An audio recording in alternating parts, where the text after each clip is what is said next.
যুক্তরাষ্ট্রের সঙ্গে বাণিজ্য যুদ্ধের মধ্যেই চীনের প্রেসিডেন্ট শি জিনপিং এর সঙ্গে সম্পর্ক জোরদারে বার্তা দিলেন ভারতের প্রধানমন্ত্রী নরেন্দ্র মোদি। সাংহাই কোঅপারেশন অর্গানাইজেশনের শীর্ষ সম্মেলনের ফাঁকে রোববার বৈঠকে বসেন দুই নেতা। বৈঠকে আস্থা ও সহযোগিতার ভিত্তিতে সম্পর্ক এগিয়ে নেওয়ার প্রত্যাশা ব্যক্ত করেন শি। এদিকে সীমান্ত উত্তেজনা এবং আঞ্চলিক প্রতিদ্বন্দ্বিতার প্রেক্ষাপটে এই বৈঠক তাৎপর্যপূর্ণ বলে মত বিশ্লেষকদের।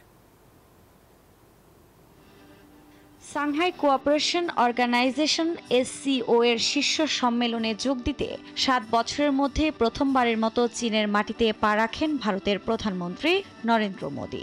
রোববার সম্মেলনের ফাঁকে বৈঠকে বসেন শি জিনপিং ও মোদি। 50 মিনিটের বৈঠকের শুরুতেই দুই দেশের সম্পর্ক জোরদারের বার্তা দেন ভারতের প্রধানমন্ত্রী।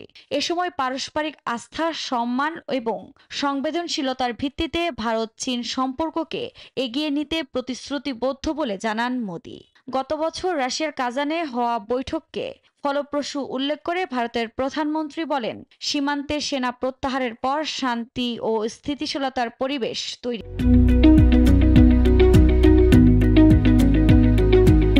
হয়েছে। বৈঠকে মোদি কৈলাস মানসরোবর যাত্রা আবারও চালু করা এবং ভারত চীনের মধ্যে সরাসরি ফ্লাইট চালুর বিষয়ে গুরুত্ব আরোপ করেন। দুই দেশের 280 কোটি মানুষের স্বার্থ আমাদের পারস্পরিক সহযোগিতার সঙ্গে জড়িত। এটি সমগ্র মানবতার কল্যাণের পথও প্রশস্ত করবে। বৈঠকে আস্থা ও সহযোগিতার ভিত্তিতে সম্পর্ক এগিয়ে নেওয়ার প্রত্যাশা ব্যক্ত করেন শি। বিশ্ব এখন রূপান্তরের দিকে এগোচ্ছে। চীন ও ভারত বিশ্বের প্রাচীনতম সভ্য দেশগুলোর দুটি। আমরা বিশ্বের দুই সর্বাধিক জনবহুল দেশ এবং গ্লোবাল সাউথের অংশ। তাই বন্ধুত্বপূর্ণ প্রতিবেশী হওয়া অত্যন্ত জরুরি।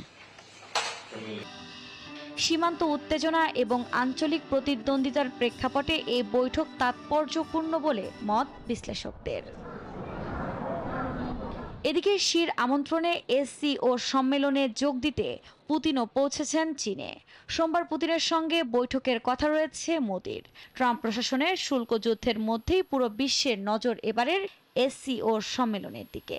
মার্কিন আধিপত্য ঠেকাতে বিশ্ব এবার নতুন জোটের দেখা পেতে পারে বলে মত বিশ্লেষকদের। আফরিন মৌ, নিউজ 24।